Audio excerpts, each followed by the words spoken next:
Alors on m'a proposé d'intervenir, comme je le souhaitais, parmi les pièces de cette collection, exposée en ce moment, de dialoguer si possible avec cette collection qui appartient à un couple de collectionneurs italiens, les époux Settari. Alors comme vous savez peut-être, cette exposition se nomme « Retour à l'intime ». La notion d'intime nous rappelle ici, entre autres, le fait que toutes ces œuvres vivent d'ordinaire dans l'intimité d'une maison, avec des gens, les Settari. Des gens familiers, intimes, qu'elles connaissent bien, un peu toujours les mêmes gens, les collectionneurs, leurs enfants, leurs parents, des amis qui passent. Et à contrario, ce qui est étrange pour les pièces de cette collection, c'est de se retrouver ici, parmi nous, dans un lieu inconnu, avec des étrangers. Du coup, j'ai pensé qu'il serait bienvenu, pendant la visite, si possible, de leur envoyer quelques messages de sympathie, voilà, ici et là, quand on peut. Alors, pour entamer le dialogue avec la collection, j'ai pensé à dialoguer avec la première pièce de l'exposition, à côté de laquelle nous nous trouvons, et qui ouvre l'exposition. Et donc, ce sont les touristes de l'artiste italien Maurizio Cattelan, qu'il a créé en 1997 pour la Biennale de Venise. Voilà, donc ce sont ces pigeons là, qui sont perchés au-dessus de nos têtes. Là, il y en a ici. Voilà, donc des touristes, un pigeon empaillé qui nous regarde passer, nous les autochtones, en train de vivre tranquillement notre vie d'autochtones. Ou alors peut-être que c'est l'inverse qui est la bonne interprétation, peut-être que nous sommes les touristes en train de visiter une fondation qui accueille une exposition, qui montre une collection, et que ces pigeons sont les autochtones qui nous regardent passer, l'air à la fois curieux et légèrement narquois, voilà, prêts, si l'occasion se présente, à nous extorquer un peu de notre argent. Et alors je dois dire que j'étais plutôt contente que l'exposition commence comme ça, avec le tourisme. Parce que j'ai moi-même un rapport très fort avec le tourisme, qui est une activité humaine qui m'intéresse depuis longtemps. En fait, il se trouve que j'ai fait beaucoup de tourisme quand j'étais enfant, j'aimais beaucoup ça. C'était l'activité familiale des vacances, aller visiter les autres pays, avec un matériel tout simple, une tente, une simple tente, igloo bleu, gonflable d'ailleurs, une tente assez ingénieuse. Et puis une voiture bleue aussi, puis hop, en route. Et puis alors ensuite, ça m'a toujours semblé une attitude tentante face au monde. Être là, en touriste, observer le réel comme ça, comme un simple touriste de l'extérieur. Avec toujours ce doute, bien sûr, que dans cette observation, on ne parvienne pas à pénétrer à l'intérieur des choses, mais qu'on reste en surface, qu'on soit sans arrêt expulsé du monde, et qu'on n'ait pas accès à la vérité des choses. C'est toujours ça le problème, en fait, avec le tourisme. Et en fait, Marguerite Duras avait déjà remarqué une chose comme ça.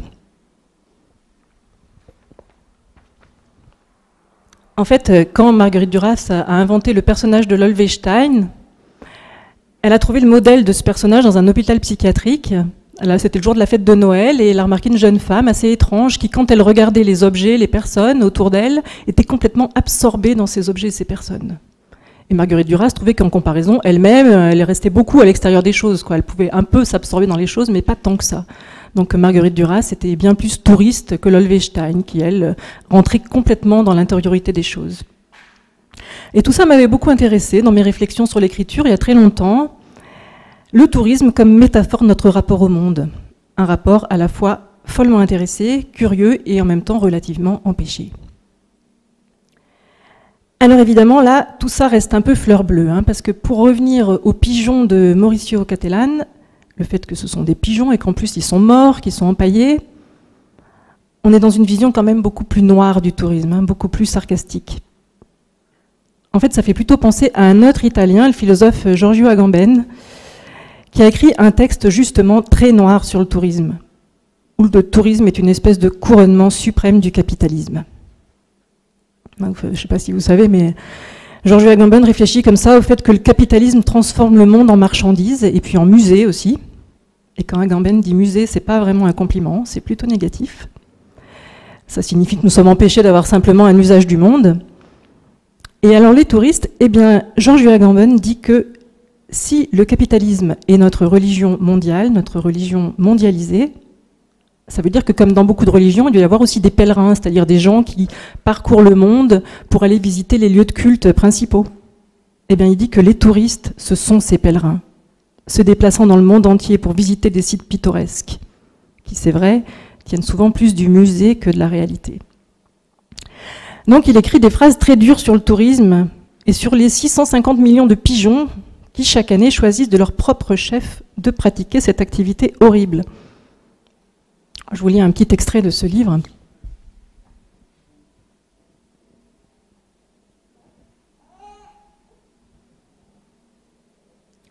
C'est sur le tourisme, sur les touristes. Où qu'ils aillent, ils retrouvent, poussés à l'extrême, la même impossibilité d'habiter qu'ils connaissent déjà chez eux, dans leur maison, dans leur ville, et la même incapacité à l'usage dont ils ont fait l'expérience dans les supermarchés, dans les centres commerciaux et dans les spectacles télévisés. Et il conclut comme ça, rien de plus stupéfiant que de constater que des millions d'hommes ordinaires parviennent à s'infliger l'expérience sans doute la plus désespérée qui soit donnée à chacun d'affronter.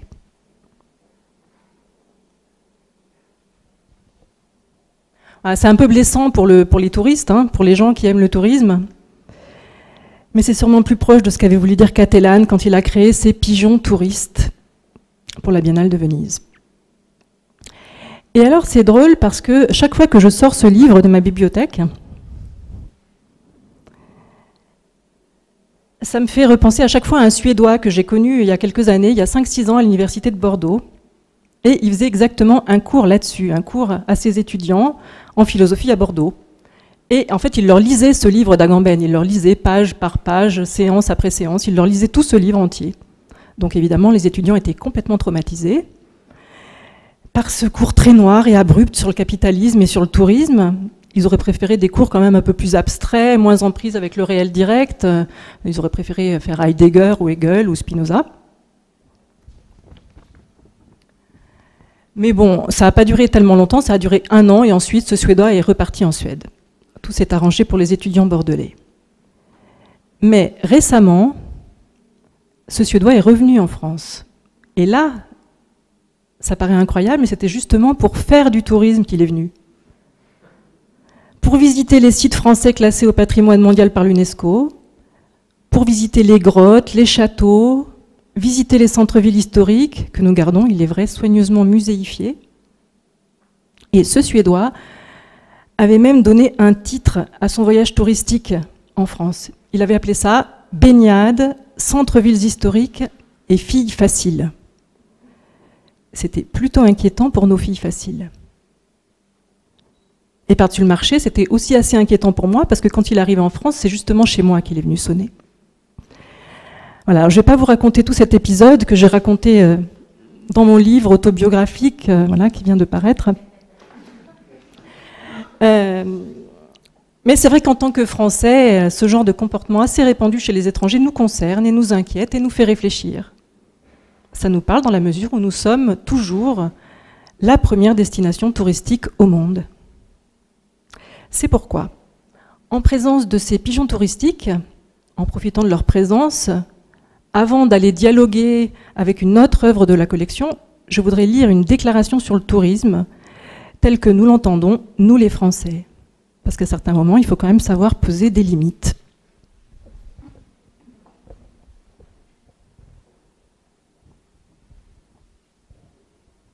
Ça se trouve aussi dans ce livre qui mêle en fait l'autobiographie et les messages. Voilà, donc c'est pour les touristes.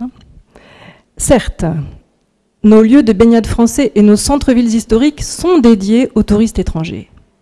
Certes, nous faisons tout ce qui est en notre pouvoir, nous les Français, pour rester première destination touristique au monde.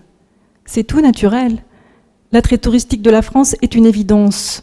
Nombre et variété des points d'intérêt, châteaux, diversité des paysages, qualité remarquable de chacun de nos départements. Nous-mêmes nous laissons surprendre et sommes à chaque fois conquis par la beauté de nos terroirs. Nous sommes très clairs avec nous-mêmes là-dessus, il n'y a pas de problème. Nous sommes prêts à offrir énormément à nos visiteurs étrangers. Prêts à offrir la richesse de notre patrimoine historique et préhistorique, culturel et artistique, notre climat tempéré, nos facilités d'accès, nos infrastructures de transport, nos chambres d'hôtes, etc. En revanche, nous devons l'avouer, cela achoppe au niveau de nos filles faciles. Au niveau de nos filles, nous ne sommes pas prêts, nous ne sommes tout simplement pas d'accord. Nous souhaitons les protéger et nous ne voulons pas qu'elle se retrouve à faire n'importe quoi avec n'importe qui. Les Français ne sont pas mûrs pour le tourisme sexuel. Ok pour les parcs, les musées, les vestiges, mais nous gardons les filles pour nous. Voilà, on doit toujours rester vigilant avec le tourisme.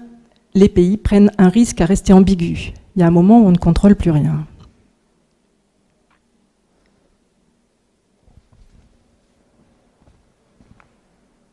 Voilà, donc pour les touristes. Et puis maintenant, nous allons nous rendre un peu plus loin, nous déplacer dans la collection afin de dialoguer avec une autre œuvre, et puis envoyer encore d'autres messages, des messages le plus sympathiques possible.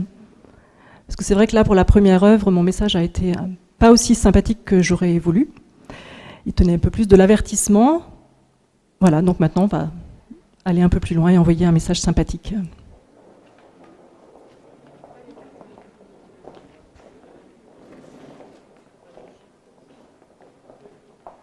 Voilà, donc j'ai choisi ce crucifix ornithologique qui date de 1988.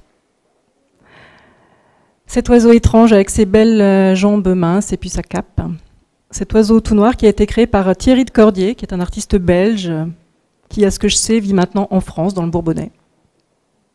Voilà, c'est le genre d'oiseau à qui on a tout de suite envie de passer un message de sympathie. Parce qu'on sent tout de suite que pour cet oiseau, il n'a pas été facile de quitter la maison à laquelle il est habitué pour venir jusqu'ici, pour venir s'installer le temps de l'exposition. Et déjà, dans un premier temps, on sent qu'il n'a peut-être pas été facile pour l'artiste Thierry de Cordier et pour cet oiseau sorti de son imagination de se séparer. Et puis on sent que la vie au jour le jour en sa compagnie, que la vie en la compagnie de cet oiseau crucifié doit être une expérience plutôt intense et qui n'a sûrement pas été non plus facile pour les collectionneurs sétarés de se séparer de lui. D'ailleurs, un jour, quelqu'un a demandé à Tommaso Setari quelle œuvre il garderait de sa collection s'il n'en gardait qu'une seule. Par exemple, s'il devait partir sur une île déserte et qu'il devait emmener un bagage limité, avec quelle œuvre est-ce qu'il partirait? Eh bien, il partirait avec ce crucifix ornithologique dans son bagage limité pour vivre une éternité dans son île déserte. Ouais, c'est sûr qu'on voit tout de suite que cet oiseau n'est pas l'homme ordinaire. Tout noir, comme ça, avec ses grandes ailes noires de crucifié, il évoque plutôt un héroïsme sombre, un héros en costume. Et là, dès qu'on se dit qu'il s'agit d'un héros ou d'un super-héros, on se dit aussi que son type d'héroïsme tient plutôt de l'anti-héros. Un type plus complexe, plus élaboré que le héros de base, lequel a toujours un caractère un peu caricatural. C'est pour ça d'ailleurs qu'on avait été obligé d'inventer l'anti-héros à une époque. Voilà, et ainsi de fil en aiguille, tout ça a fini par m'évoquer les années 80.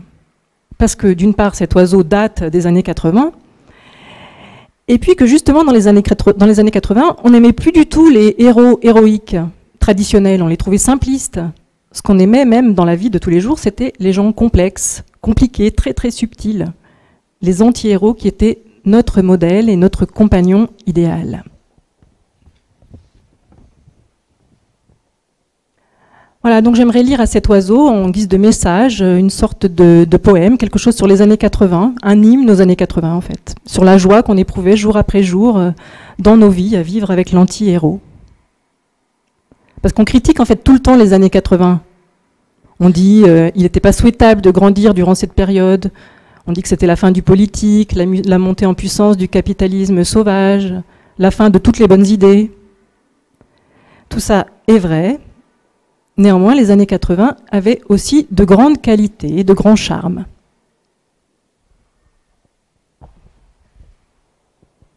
J'ai aussi un message sur les années 80 dans ce livre. Il faut savoir qu'avec l'anti-héros, les gens s'en donnèrent à cœur joie. On oublie souvent de mentionner à quel point les années 80 furent une grande période pour l'amour. Les gens n'étaient pas inquiétés par l'étrangeté de leurs partenaires. Ils examinaient tendrement et sans peur la folie, les petites lubies, les failles et les remous. Ils aimaient les personnalités énigmatiques, constituées de couches superposées, acceptant la possibilité de l'errance et celle de l'échec, bouleversés par les percées surprises de l'inconscient. Ils aimaient les excentricités divisant le silence. L'amour fou était l'expérience numéro 1. C'est ainsi qu'à un moment, nous prime aussi bizarrement cette habitude de courir sur des plages, pieds nus dans le sable, face à un amoureux courant en sens inverse. Nous courions au ralenti dans des couchers de soleil sur une musique d'Ennio Morricone. C'était la grande période écume et monokini de l'amour en Occident. Et c'était super. Rien ne pouvait nous arrêter. Nous entrions dans les vagues, l'écume se mettait à mousser tout autour, les éléments donnaient leur feu vert, les cheveux étaient décolorés par le soleil, notre peau était brune, nous bronzions sauvagement sans attraper jamais aucun cancer.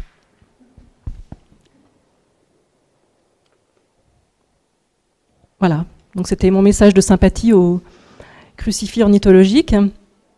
Voilà. Et alors ce qui est drôle, c'est que sans que ce soit volontaire, je me suis aperçue que j'avais parlé seulement à des oiseaux morts, à des oiseaux empaillés et à un oiseau crucifié. Et d'ailleurs c'est pas mal, ça pourrait constituer une sorte de collection, une sorte de mix entre Boyce qui parlait aux animaux morts et puis Saint François d'Assise qui parlait aux oiseaux. Voilà, et comme là, il n'y a plus maintenant d'autres oiseaux morts dans la collection des époux Cetari, ce que je proposerais bien, c'est que j'aimerais vous montrer aussi une collection que j'ai moi-même, une collection assez intime aussi, que j'ai apportée. Du coup, comme je passais ici, j'ai profité pour apporter ma propre collection intime. Je l'ai installée dans une petite salle à côté. Voilà, donc je proposerais bien de vous la montrer. Ça serait comme une collection off en marge de la collection in des époux Cetari.